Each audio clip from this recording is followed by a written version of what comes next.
आइए जानते हैं आज के प्रमुख अंतर्राष्ट्रीय खबरों को। पहले एक नजर हेडलाइंस पर। आज बद्रीनाथ धाम के खुले कपाट, जय बद्रीनाथ विशाल के जयकारों से गूंजा पूरा धाम। अमेरिका की ओर से युद्ध विराम बढ़ाने पर अरब मीडिया में क्या कहा जा रहा? ट्रंप जब चाहेंगे तब होगा युद्ध।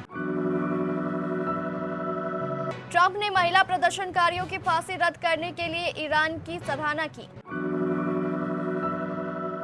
ईरान के राष्ट्रपति ने अमेरिका से बातचीत को लेकर अब क्या कहा? हॉर्मुज में बवाल, ईरान ने भारत आ रहे जहाज को कब्जे में लिया। बांग्लादेश में फिर बवाल, मोहम्मद यूनुस के कानूनों पर पीएम तारिक रहमान की कैंची। शिव अपने साथ ले चलो 30 साल की एक्ट्रेस का निधन के बाद वायरल हुआ आखिरी पोस्ट। प्रेगनेंसी के बीच राका से बाहर होगी दीपिका पादुकोण, रिप्लेस किए जाने की खबरों पर मेकर्स ने क्या कहा? और अभिषेक शर्मा ने ब्रॉडकास्टर से की ये गुजारिश। बद्रीनाथ मंदिर के कपाट आज सुबह 6:15 पर पूरे विधि विधान के साथ भक्तों के लिए खोल दिए गए हैं। कपाट खुलते ही श्रद्धालुओं ने पूरी भक्ति और भावना के साथ बद्री विशाल और लक्ष्मी माता के जयकारे लगाए। इस शुभ अवसर पर सिर्फ देश ही नहीं बल्कि विदेश से भी श्रद्धालु यहां दर्शन के लिए पहुंचे हैं। कपाट खुलते ही मंदिर परिसर में भक्तों का तांता देखने को मिला, जो कि बहुत ही अद्भुत दृश्य रहा। बद्रीनाथ धाम में जैसे ही कपाट खुले, पूरे मंदिर परिसर में जय बद्री विशाल के जयकारे गूंजने लगे। इस मौके पर बड़ी संख्या में श्रद्धालु वहां मौजूद रहे और इस पवित्र पल के साक्षी बने। भगवान बद्री विशाल के दर्शन करने के लिए भक्तों में खास उत्साह देखने को मिला। कपाट खुलते ही दर्शन के लिए लंबी लंबी कतारें लगने लगी और लोग खुद को सौभाग्यशाली मानते हुए नजर आए। इस दौरान उत्तराखंड के मुख्यमंत्री पुष्कर सिंह धामी भी बद्रीनाथ धाम में उपस्थित रहे और उन्होंने पूजा अर्चना की। ईरान और अमेरिका इजराइल के बीच 5 हफ्ते तक चली जंग के दौरान 2 हफ्ते का युद्ध विराम हुआ था, जिसकी समय सीमा बुधवार को खत्म हो रही थी। लेकिन इससे पहले अमेरिकी राष्ट्रपति डोनाल्ड ट्रंप ने इसे फिर से आगे बढ़ा दिया है। इस्लामाबाद में ईरान और अमेरिका के बीच वार्ता होने वाली थी, लेकिन ईरान का प्रतिनिधिमंडल नहीं पहुंचा। अमेरिकी उपराष्ट्रपति जेडी वेंस की अगुवाई में अमेरिकी प्रतिनिधिमंडल मंगलवार को पाकिस्तान रवाना होने वाला था। ऐसा नहीं हुआ, लेकिन युद्ध विराम खत्म होने से पहले ही ट्रंप ने ट्रूथ सोशल पर इसकी समय सीमा बढ़ाने की घोषणा की। राष्ट्रपति ने कहा कि यह फैसला पाकिस्तान के अनुरोध पर लिया गया। हमसे कहा गया कि हम ईरान पर अपना हमला तब तक रोके जब तक उसके नेता और प्रतिनिधि एक साझा प्रस्ताव लेकर नहीं आते।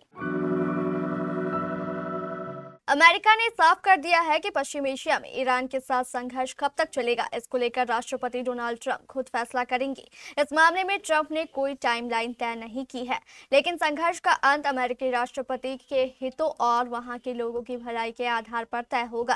व्हाइट हाउस का कहना है कि मौजूदा वक्त में सैन्य और जमीनी हमलों पर सीज फायर लागू है, जबकि अमेरिका ईरान की ओर से शांति प्रस्ताव का इंतजार कर रहा है। व्हाइट हाउस की प्रेस सचिव कैरोलिन लेविट ने बुधवार को वाशिंगटन में एक प्रेस ब्रीफिंग के दौरान स्पष्ट किया कि इस वक्त संघर्ष के लिए कोई निश्चित टाइमलाइन नहीं है, क्योंकि जमीनी स्तर पर घटनाक्रम लगातार बदल रहे हैं। उन्होंने कहा कि राष्ट्रपति ट्रंप की इस संघर्ष की टाइमलाइन तय करेंगे और वो ऐसा तब करेंगे जब उन्हें लगेगा कि ये अमेरिका या वहां के लोगों की भलाई के लिए है।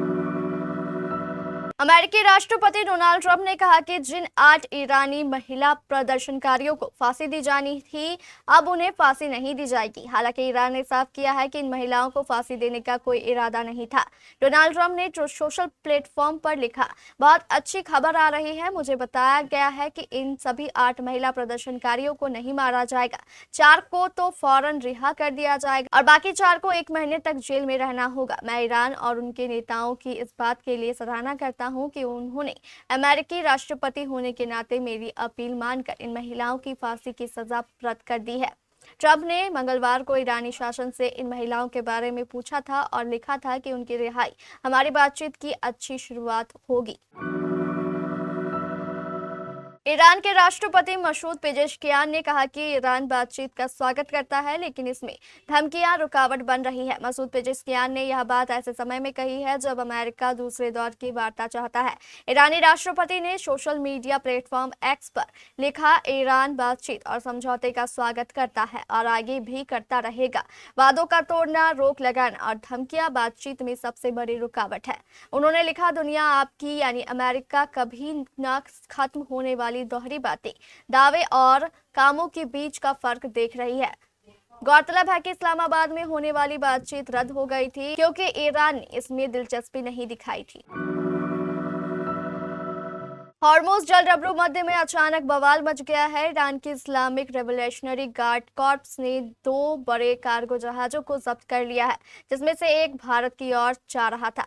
इस कार्रवाई के बाद हॉर्मुज़ में हड़कंप मच गया। आईआरजीसी ने अपने बयान में कहा कि उसने एमएससी फ्रांसिस्का और एपामिनोडेस नामक के 2 जहाजों को कब्जे में लिया है। ईरान का आरोप है कि ये जहाज जरूरी परमिट के बिना चल रहे थे और उनके नेविगेशन सिस्टम में छेड़छाड़ की गई थी, जिससे समुद्री सुरक्षा को खतरा पैदा हुआ। जानकारी के मुताबिक एपामिनोडेस नाम का कंटेनर जहाज लाइबेरिया के झंडे के तहत चल रहा था और दुबई के जेबेल अली बंदरगाह से गुजरात की ओर जा रहा था।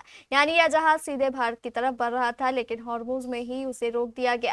रिपोर्ट के अनुसार ईरानी बलों ने इस जहाज को पहले चेतावनी दी, लेकिन जब उसने कथित तौर पर आदेश नहीं माना तो आईआरजीसी की गनबोट ने उस पर फायरिंग कर दी। इससे जहाज के ब्रिज को नुकसान पहुंचा। बांग्लादेश की संसद ने 2024 में छात्रों के नेतृत्व में हुए विद्रोह के बाद लाए गए कई सुधारों को रद्द कर दिया है या फिर वापस ले लिया है। इन सुधारों का मकसद सरकार और सुरक्षा बलों की जवाबदेही को बढ़ाना था। छात्रों के विद्रोह के कारण ही शेख हसीना को सत्ता छोड़कर भारत में शरण लेना पड़ा था। इसके बाद मोहम्मद यूनुस देश के सर्वेसर्वा नियुक्त किए गए थे। उनके नेतृत्व में बनी अंतरिम सरकार ने ये संशोधन किए जिन्हें असंवैधानिक माना गया था, क्योंकि वह नागरिकों की चुनी गई सरकार नहीं थी। बांग्लादेश की संसद में तारिक रहमान के नेतृत्व वाली बांग्लादेश नेशनलिस्ट पार्टी का दबदबा है। तारिक रहमान ने फरवरी में हुए आम चुनावों में भारी जीत हासिल कर सत्ता संभाली थी। हाल ही में बांग्लादेश की संसद ने 133 अध्यादेशों के एक पैकेज की समीक्षा की। इसमें से कम 23 अध्यादेशों, जिसमें मानवाधिकार, न्यायिक निगरानी, भ्रष्टाचार विरोधी उपायों और पुलिस व्यवस्था से जुड़े अहम कदम शामिल है, उसको या तो रद्द कर दिया गया या फिर संवैधानिक समय सीमा के भीतर संसदीय मंजूरी न मिल पाने के कारण उन्हें निष्प्रभावी होने दिया गया। एक्ट्रेस दिव्यांका सिरोही को गाजियाबाद स्थित उनके घर पर अचानक तबीयत बिगड़ने के बाद पास के अस्पताल ले जाया गया, जहां डॉक्टरों ने उन्हें मृत घोषित कर दिया। खबर सामने आते ही दिव्यांका की एक पिन की गई और आखिरी इंस्टाग्राम पोस्ट पर लोगों का ध्यान गया। यह पोस्ट जून 2023 में शेयर की गई थी, जो अब वायरल हो रही है। इस फोटो में दिव्यांका नीली जैकेट और मेहरून रंग की पगड़ी पहने हुए नजर आ रही है। पोस्ट के कैप्शन में लिखा था, POV शिवा, मुझे अपने साथ ले चलो। फैंस इस पोस्ट के कमेंट सेक्शन में RIP लिखकर अपनी संवेदनाएं जता रहे हैं। उनकी मौत और इस पोस्ट के कैप्शन को लेकर लोग भावुक प्रतिक्रिया दे रहे हैं। स्पिन पोस्ट के अलावा दिव्यांका सिरोही ने अपनी आखिरी इंस्टा पोस्ट 1 महीने पहले की थी। इस पोस्ट में वह ब्लू फ्लोरल प्रिंट वाला आउटफिट पहने हुए नजर आई। इस दौरान वह गोल गोल घूमती देखी गई। जब से दीपिका पादुकोण ने अपनी प्रेगनेंसी अनाउंस की है, तब से फिल्मी गलियारों में उनकी अपकमिंग फिल्म राखा को लेकर नए नए कयास लग रहे हैं। हाल ही में ऐसी खबर आई थी कि दूसरी प्रेगनेंसी के चलते राखा से दीपिका पादुकोण के सीन्स कम हो जाएंगे या फिर उन्हें रिप्लेस कर दिया जाएगा। अब फिल्म के मेकर्स ने अफवाहों पर रिएक्शन दिया है। राखा की टीम ने साफ कर दिया है कि दीपिका पादुकोण फिल्म का हिस्सा होगी या नहीं। एक रिपोर्ट की माने तो फिल्म के मेकर्स ने एक स्टेटमेंट जारी करते हुए दीपिका के सीन्स कम करने या उनके रिप्लेस करने की अफवाहों को खारिज किया है। टीम ने कहा, सब कुछ प्लान के मुताबिक चल रहा है। राका में दीपिका पादुकोण एक अहम भूमिका निभा रही है और सेट पर जबरदस्त जोश के साथ शूटिंग बिना किसी रुकावट के आगे बढ़ रही है। अभिषेक शर्मा ने मंगलवार को इंडियन प्रीमियर लीग में ऐसा कुछ किया जो उन्होंने पहले कभी नहीं किया था। सनराइजर्स हैदराबाद का यह धाकड़ बल्लेबाज आईपीएल मुकाबले में पारी की शुरुआत में उतरा और अंत तक डटा रहा। अभिषेक ने पूरे 20 ओवर में बल्लेबाजी की और नाबाद पवेलियन लौटे। अभिषेक, हेनरी क्लासेन और ट्रेविस हेड की पारियों की बदौलत हैदराबाद ने 20 ओवरों में 2 विकेट पर 242 रन का बड़ा स्कोर खड़ा किया। जवाब में दिल्ली कैपिटल्स की टीम 9 विकेट पर 195 रन ही बना सकी। इस तरह हैदराबाद ने दिल्ली कैपिटल्स पर 47 रन की जीत दर्ज की। अभिषेक शर्मा की पारी में 10 छक्के शामिल थे। यह अभिषेक का 9वां टी20 शतक था और इसके साथ ही उन्होंने सबसे अधिक शतक टी20 शतक बनाने वाले भारतीय बल्लेबाजों में विराट कोहली की बराबरी कर ली। अभिषेक ने मैच के दौरान अपने पिता की लगातार मौजूदगी के बारे में खुलकर बात की और बताया कि इसका उनके खेल पर क्या असर पड़ता है। इसके साथ ही अभिषेक ने आईपीएल ब्रॉडकास्टर से मजाक में एक गुजारिश भी कर डाली और कहा कि मैच के दौरान वो उनके पिता को कैमरा पर दिखाए। अभिषेक ने कहा, मैं चाहता हूं कि अगली बार कैमरा उनकी तरफ जाए और उनके रिएक्शन दिखाते रहे। ये वाकई में बहुत मजेदार होगा।